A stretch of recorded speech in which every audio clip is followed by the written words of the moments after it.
everybody, and welcome back to another episode of DefDave's 1984. I'm your host, DefDave, and on this show, we are taking a chronological, comprehensive journey through what I consider to be the best year ever. We're going to be looking at all aspects of what happened in '84, mostly focused on pop culture, movies, music, TV shows, toys, comics, everything else. But one thing we are going to cover is news headlines and major stories of the day. And last week we were on January 9th, and we discussed the release of Van Halen's album called 1984. Today we're flipping the calendar just one day later to January 10th. And today we're going to be talking about something that made the news that day, because this was the day that there was a change, I guess you could say, in our foreign policy that was historic and reversed something that had been in place for over 100 years.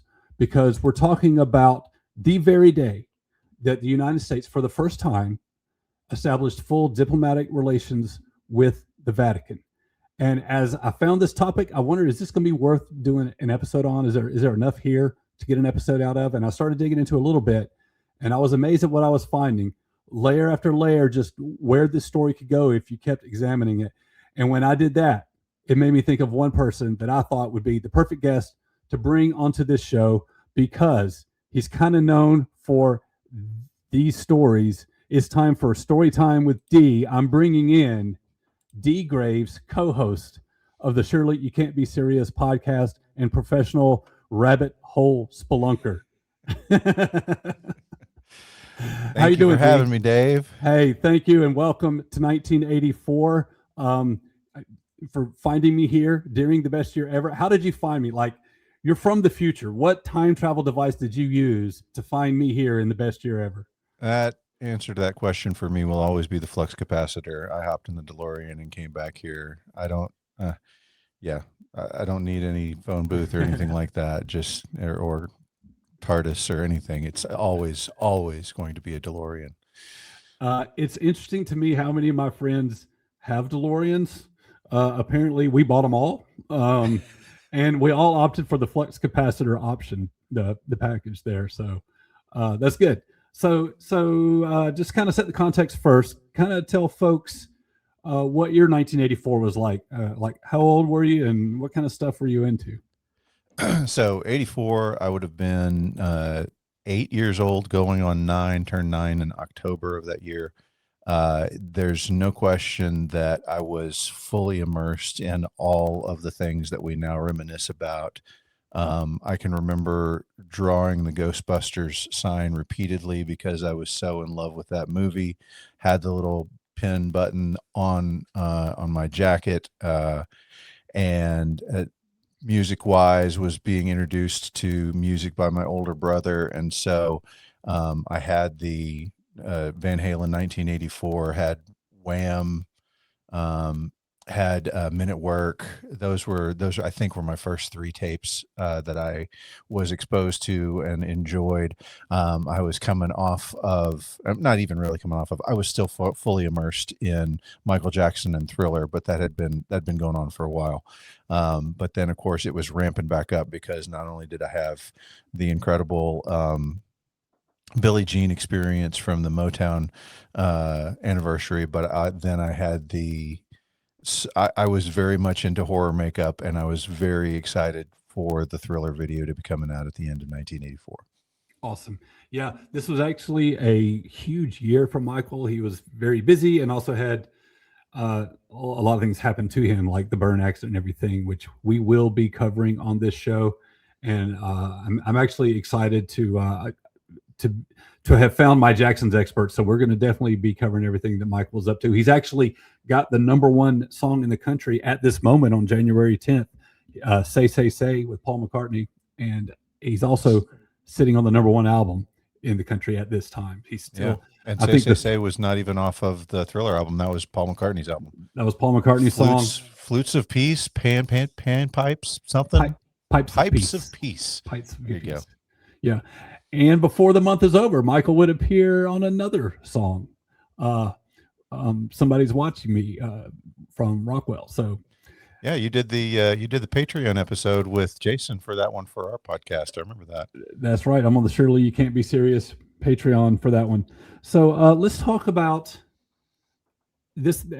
This is my first episode to deal with a news headline, but I thought it proved to me to be something interesting, and that is that we get for the first time ever full diplomatic relations with the Vatican. Mm-hmm. Now, what can you tell me about this? Like, why we can start wherever you want to, but my first question is like, why wasn't this already a thing? Well, so the U.S. did have relations, and by the way, just as a quick side note, I had the same reaction that you did whenever you like suggested this topic. I was like, is this something even worth talking about? Right. And then, as you noted, the rabbit holes are not just there, but there are so many, it is impossible to go through all of them. There's far too many things. But there had been some friendly diplomatic relations between the U.S. and the Vatican up until 1865, and then things changed then. And I can get into the more sordid history of that, but basically for about 117 years, officially, we weren't diplomatically connected. Now, during the Cold War, especially right after World War II, they realized that there are priests all over the world, including in the Soviet Union. And so they realized, hey, the CIA realized, hey, we can get a whole lot of information from these priests because they kind of run under the radar, but they know everything that's going on in their countries. And so the intelligence was really heavily invested in the Catholic Church and using them to their advantage as best they could, including, giving money to the church to get secret information. But officially, that was not the case. So from 1865 to 1984, I think that's right. 1984. Yeah. Yeah. That's exactly right. So like 107, something in the neighborhood of 117 years or something. That's amazing to me. So, well, go ahead, take us back. What do you want to start with the 1860s? Like, well, let's go back. Let's go back further. Okay. Okay. Let's All go right. back. Let's go back to 1811. All right. Is that okay? We can go back that far. Yeah, absolutely. All right. So, have you heard of the curse of Tippecanoe? It's also called Tecumseh's curse. I don't think I'm familiar with it. Okay. All right. So here's the legend. Okay. In 1811, there was a fight between Native Americans and the U.S. military, and the leader of the Native American tribes was a guy named Tinsquatawa. I'm guessing on the pronunciation on that one. Probably wrong, but he was defeated in what was called the Battle of Tippecanoe. Okay. And as he was defeated, he put a curse on, quote, the Great White Fathers. Now, that was 1811. Nothing really happened for about 29 years. And then in 1840, we had a president elected. His name was William Henry Harrison. Mm-hmm. William Henry Harrison also happened to be the leader of the U.S. military for the Battle of Tippecanoe. He was the one that had defeated Tinsquatawa, and he also happens to be the first American president to die in office. Wow. And so the curse of Tippecanoe is that every president who is elected in a year that's divisible by 20 dies in office, starting with the guy who led the battle against the Native American who put the curse on the presidency to begin with. Okay. Gotcha. So in 1840, William Henry Harrison gets elected. He is, you take office in 1841. He's not real good about taking care of his clothing for cold weather, and he was just known for getting out in not enough clothes in cold weather, including his inaugural address, which went on a long time. He didn't wear warm enough clothes. Many more of those things happened over the course of the next few weeks, and he came down with what appeared to be a cold, but it just kept getting worse and worse, and his treatment was bloodletting, induced vomiting, laudanum, opium, wine, and brandy. This is what the doctors were prescribing for him. So he promptly died April 4th, 1841. His wife never even got moved out of their house and over to the White House. He didn't have enough time for that to happen. Wow. So he's the first one. We fast forward 20 years to 1860. I don't know if you've heard of this president. His name was Abraham Lincoln. He was elected in 1860. Yeah. Mm-hmm. And probably have heard of him. And you may probably know that he was assassinated by John Wilkes Booth. You got a slide coming up. Oh, yeah. There you go. Nice. There we go. Now, here's what you may not know. All right. After the Civil War, there was a lot of counterfeiting going on of U.S. currency. And so it became such a problem that morning, the morning of his assassination, Lincoln signed a bill. This is his last official act as president, signed a bill starting what was basically a new federal law enforcement branch that dealt specifically with counterfeit money. You heard about this? No, keep going. I'm on the hook. At that time, I mean, there were virtually not, like, there was the U.S. Marshals, there was the Postal Service, and there was Customs, and not much more. There was no CIA, there was no FBI, none of that. Sorry. So he establishes this branch this division to deal with counterfeit money that had become a problem during the Civil War. Put a pin in that. Okay. Put a pin in that. All right. Fast forward 20 years, we have James A. Garfield assassinated in office. Charles Guiteau assassinated him. Fast forward another 20 years, 1900, we have William McKinley also assassinated in office by Leon, I'm going to guess, Szalzigs. I'm terrible with pronouncing names. Sorry. Anyway, he was assassinated as well. It was about this time, after, our third presidential assassination, that somebody said, hey, maybe we should have some people like kind of guard these guys or something. It took a little while to get going, but let me not digress too much. 1920, we get Warren G. Harding. Died probably of a heart attack or a cerebral hemorrhage. We don't really know. 1940, Franklin Delano Roosevelt, massive intracerebral hemorrhage. 1960, I'm hitting every 20 years, you see. JFK, he was assassinated by the smoking man, or if you don't believe in the X-Files, by Lee Harvey Oswald. And then in 1980, March 30th, 1981, I'm sorry, 1980, we get the election of Reagan. We should be able to tell by 140 years of history that he's doomed, right? So now, how is the curse being talked about at some point? Are people figuring out, hey, this is? When did the awareness? This curse. Yes. This is a thing now. It has become a very well-known thing by this time. Absolutely, and so he's got to be a little bit concerned, right? Yeah. So March 30th, 1981. He's been in office for a little more than 2 months at this point, right? Yeah.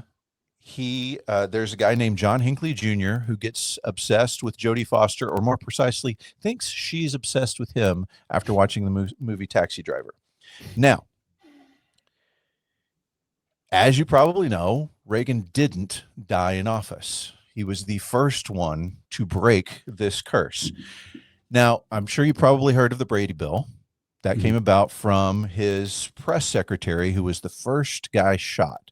Now, poor James Brady, I mean, you can't put any fault on him. He had no idea what was coming. Lee Harvey Oswald comes out with a hand cannon, just blowing things away. And then there was a police officer who was there, and he was normally a canine officer, but his dog was sick that day. And so they needed somebody to volunteer to watch the president with some of the other folks. And when the first shots rang out, he turned his head to look at the president, and he got shot in the neck. Now, the bullets that they were used, that John Hinckley was using, actually had explosives in them.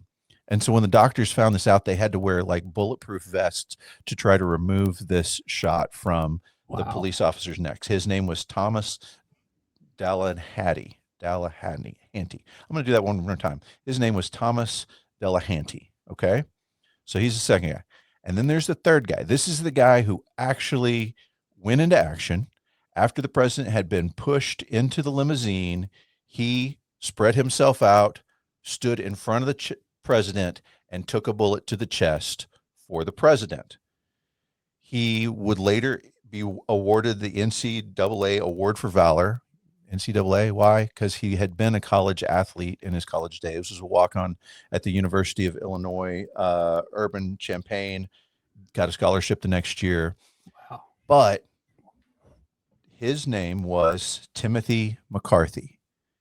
Now, Timothy McCarthy, as I said, it was his job to do what he did. It was his job to stand up and take a bullet for the president.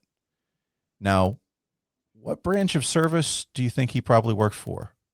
I would guess the Secret Service. That's correct. It was the Secret Service. Now, interestingly, that pin that I had you put in just a moment ago, when Lincoln, in his last act as president, signed the bill creating the Secret Service, it was just to fight Confederate counterfeit money. But because he signed that bill and because more presidents got assassinated, they decided to expand the scope of the Secret Service. Wow. And because they expanded the scope of the Secret Service to actually guard the president, the curse was ultimately broken, which allowed Reagan to live through this experience and then go on in 1984 to ultimately re-establish ties with the Vatican. So now we know how we got there, but why did we lose ties with them in the first place? Okay, what happened? Can I interject right here? Yeah. Because I find that absolutely amazing. I had not made any of that connection. Lincoln, with Lincoln's final official act as president, plants the seed that would one day save Ronald Reagan's life. Exactly. And break this curse that had been in place since 1840. Yes. That is amazing. And also, keep in mind, the Pope had also survived his own assassination attempt in 1981. That's true. That is true. So I imagine that, I don't know what that conversation was like, but I imagine that's something that a couple of men could bond over. So absolutely. That is incredible, Dee. That's why I knew you had to be the guest on this show. I always love it. Certainly can't be serious when you start going down these. You unravel the story to the very beginning, and we're like, where in the world is this going to go? And it's always absolutely fascinating. I'm loving this, but I'll tell you what, that was my first question when I found out that this is what happened on January 10th of 84, was establishing these ties. My first question was, why did we not already have these ties in place? Like, what's the history here that we wouldn't have this already? So obviously, once again, we go back to 1865. And what happened in 1865? Well, Lincoln was assassinated. Mm-hmm. How does that relate to the Vatican? That's a good question. Turns out there was a couple, John Surratt and Mary Surratt, who ran some hotels. John ended up passing away a few years earlier, and so she was trying to take care of his debts in the various stuff he had going, but they had both been Confederate sympathizers. They tried to help where they could. They were slave owners, and their son, John Jr., was pretty heavily involved in the anti-Lincoln Confederacy sympathizer movement. And one of his very good friends was a guy named John Wilkes Booth. Oh. Now, whoa. John Wilkes Booth not only was friends with Mary's son, he also frequented her bed and breakfast.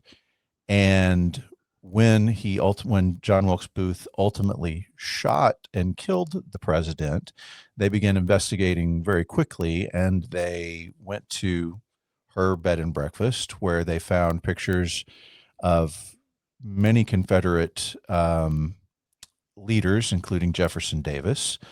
They also found ways to make ammunition, and they also found a man who he showed up actually while they were investigating and tried to pretend to be a ditch digger, but he was a guy who had just tried to also assassinate one of the secretaries of state. I believe it was Surratt.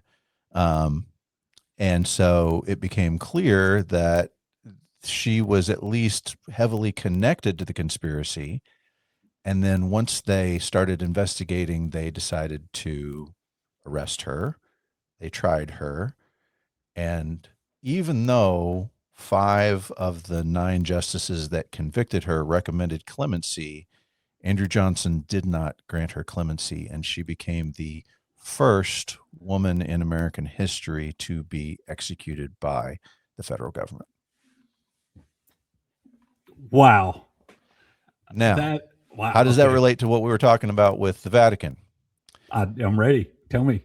She was, as I mentioned before, a Catholic. And after all of this, there became a huge rise in anti-Catholicism. In America. The push was so hard, in fact, that they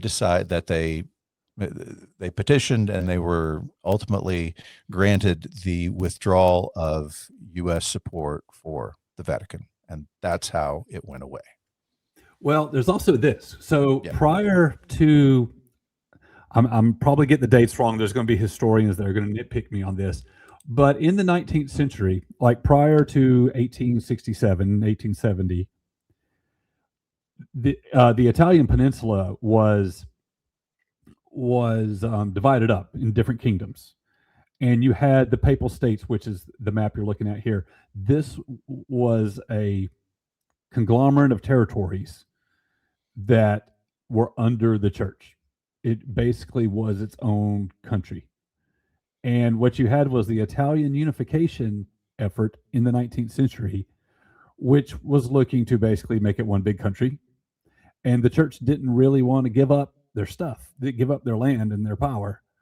And you actually, the Vatican as we know it, as a sovereign city state, wasn't established until I'm getting the dates confused, but until 1867 or 1870.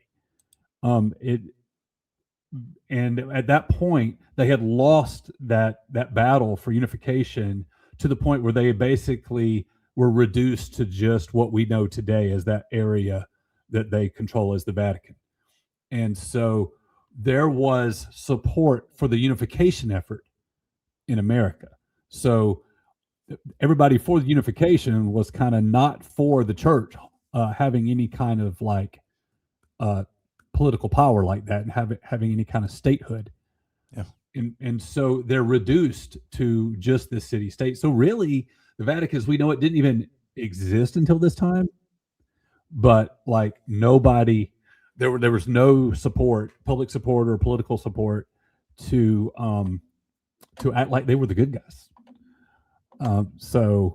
I found that was the part I found out when I did my research was like, oh, so I didn't even know. I figured the Vatican, it's been around since the days of the Roman. I mean, the Roman Empire, like from the ancient days. It's like no, the church territory used to be a lot bigger than that. Italy was divided up, and then all this changed. It's a big part of Italy's history, and then we're left. That coincides with what you're talking about: assassination of Lincoln, and now a huge anti-Catholic backlash in America. And so I guess were we on good terms? I mean, we were friendly with them, right? I mean, you said that we were kind of understanding their intelligence value by mid-century. Yeah. So what happened? What happened from there? Well, so as I understand it, I mean, obviously we've although there wasn't an official diplomatic relationship between the U.S. and the Vatican, there was definitely a lot of goings on behind the scenes, undercover stuff, gathering intelligence, as I mentioned before.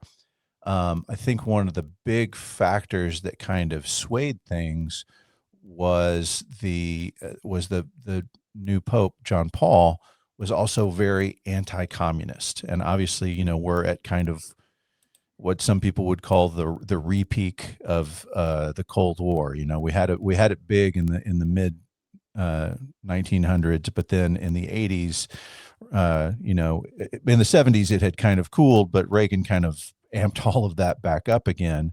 And his friendship with Pope John Paul was, I mean, I guess they did have the assassination thing to talk about together, but they also were both strong anti-communists. And so they felt like this was the time to renew that diplomatic relationship.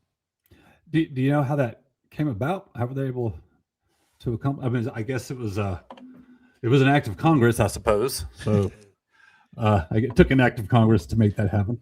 Yeah, I mean there had been some fight against it because of the idea of the separation of church and state, but ultimately the Supreme Court ruled that that was not a valid concern, and so, I mean, you still had people on both sides of the issue on it, but ultimately, like you said, an act of Congress. It was something that they decided was in the best interests of the U.S. to pursue. So, yeah. So, what do you see as the? Well, you've already kind of touched on it, but I'm looking at like, what's the advantage of being on good terms with the Vatican? Like, what value do they bring? You mentioned that they're an incredible like intelligence network because they get to be everywhere. Yeah. and are recognized as a moral authority everywhere. Yeah. But that doesn't mean that they can't talk about what's going on. Yeah. There may be privilege as far as people's confessions go, but that doesn't mean that they can't tell what they're hearing on the streets and what they're seeing going on to U.S. operatives who use that information to, I mean, potentially for warfare even, but for all kinds of governmental workings, I guess is a politically correct way to say it. Yeah, I mean, they're not, as a government, they're not having to concern themselves with managing a large population. They're not worried about popular votes. They don't have a military to maintain. There's no real defense budget, but they get to have a presence everywhere in the world and recognized as a moral authority. And so people kind of, there's a built-in respect for them as arbiters of peace or whatever. But I mean, when you think about it, is that not the ideal intelligence asset? Right. So exactly. it's pretty fascinating for me to think about that. All right. So do you have it? All right. So January 10th, 1984, we officially established diplomatic ties with the Vatican. Do you have who our very first ambassador was? Who did Reagan appoint to this position? So, you tipped this off to me. I don't have much more on it than this, but a friend of Reagan's from California, oil guy named William A. Wilson. Yeah. So William A. Wilson, yeah, California, oil money, comes from oil money. His dad made his fortune, I think, in oil, and of course, he was in the same business initially. He was, I believe, working in Reagan's office when Reagan was governor of California, and he was named the special envoy or the special representative to the Vatican, like in '81. I guess I'm guessing this was probably after the assassination attempt, and that probably led to maybe after both assassination attempts, Reagan and the Pope, and kind of maybe opened up some communication. And Wilson was named the special envoy then, so he gets the appointment in '84 as the very first ambassador, U.S. ambassador to the Vatican. I mean, it really an incredible moment if you think about it. I don't know how much people realize that, but I mean, considering that it'd been like 117 years, 120 years, and now this is happening for the first time. We're tying back into our 19th century history. This goes straight back to the Civil War. It goes straight back to the time of Italian unification. This is fascinating to me. And here we are establishing it for the first time, these diplomatic relations. Turns out his ambassadorship didn't exactly go smoothly. He was involved in he made headlines in a couple of uncomfortable things. Like he was a little too buddy with some banker in Switzerland in the middle of a financial scandal. It didn't look good, stuff like that. But then one time, I believe it was in '86, Rome and the Holy See had gotten was suffered terrorist attacks, and it was largely believed that Libya was responsible.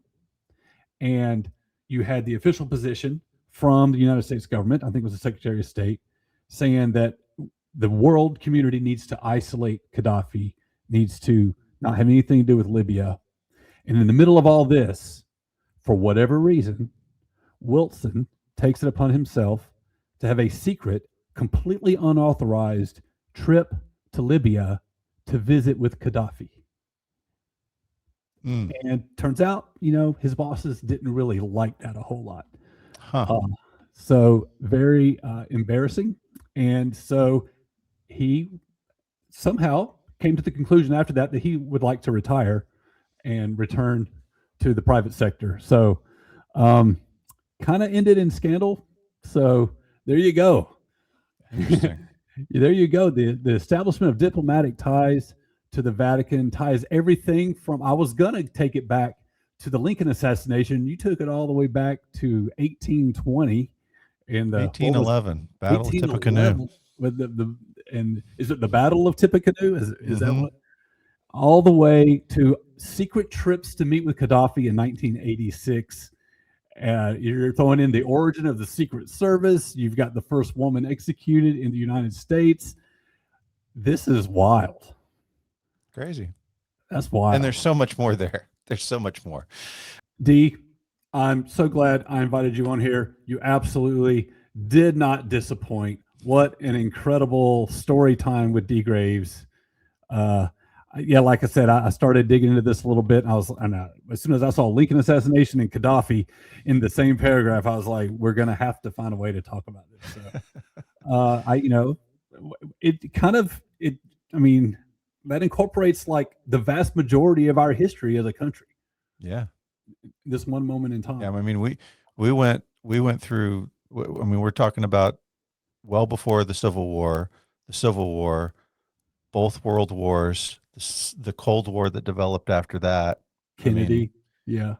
And then ultimately the end of the biggest, because of Reagan and him surviving the assassination attempt, ultimately probably the reason for the end of the Soviet Union and the end of the Cold War as we knew it. Yeah, ultimately. And bringing down the wall and the end of the Soviet Union. What I wanted, here's the plot twist I want, okay? If I'm writing the story. Yeah. So the Secret Service agent that stood at the door and took the bullet, his name is McCarthy? Yes, Timothy McCarthy. Okay. And who was the first guy in 1811 that got put under the curse? William Henry Harrison. Okay, I want to find out that McCarthy was a descendant of William H. Harrison.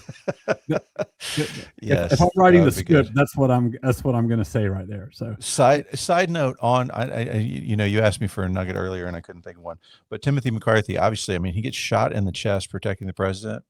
He stayed in the Secret Service. He was in the Secret Service for 22 years before he retired. He didn't die. I thought I assumed he died. No, he lived and continued to serve as protection for the president.